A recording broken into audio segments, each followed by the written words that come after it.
Familjet dhe individet në nevojë që trajtojnë me ndihmë ekonomike do të përfitojnë kompensim të plot për një pjesë të faturës së ujit gjatë vitit buxhetor 2026. Sipas udhëzimit numër 3 të qeverisë, datë 5/6/2026, që tashmë ka hyrë në fuqi për miratimin e metodologjisë për kriteret dhe procedurat për shpërndarjen dhe përdorimin e subvencioneve shtetërore për ofruesit e shërbimeve në sektorin e ujësillës kanalizime për vitin buxhetor 2026, kategoritë në nevojë do të kompensohen në masën 100% për konsumin deri në 5 metër kub ujë të në muaj për kontrat. Skema nuk mbulon vetëm vlerën e ujit të konsumuar, udhëzimi parashikon se për këto kategori do të subvencionohen edhe tarifa fikse, tarifa e kanalizimeve dhe trajtimi i ujrave të ndotura urbane. Zbritja do të bëhet automatikisht në faturën mujore të gjeneruar nga shoqëria përkatëse e ujësillës kanalizimeve, pa patur nevojë që familjet përfituese të aplikojnë çdo muaj. Kompensimi do të jepet vetëm një herë për çdo familje, edhe në rastet kur në përbërje të saj ka më shumë se një antar që mund përfshihet në kategorinë përfituese. Njësitë e veçëverisjes vendore duhet të dërgojnë shoqërive të ujësillës kanalizimeve listën e plotë të familjeve dhe individëve në nevojë brenda datës 10 të çdo muaji. Fondet do të administrohen nga Agjencia Kombëtare e Ujësillës Kanalizime, ndërsa shpërndarja do të bazohet në të dhënat e raportuara nga shoqëritë e ujësillësit.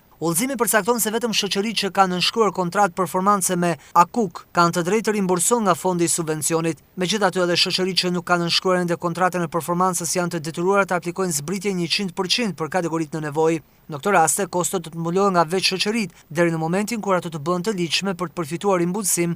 Në këtë rast, kostot do të mbulohet nga veç shoqëritë deri në momentin kur ato të bëhen të ligjshme për të përfituar rimbullsim pas nënshkrimit të kontratës. Nëse pas mbulimit të familjeve në nevojë mbeten fonde të papërdorura ende, ato do të mund të përdoren për të mbuluar kostot e energjisë elektrike të shoqërive të ujësillësit. Ky përdorim lejohet vetëm për shoqëritë që kanë mbi 75% të volumit prodhimit të ujit me ngritje mekanike.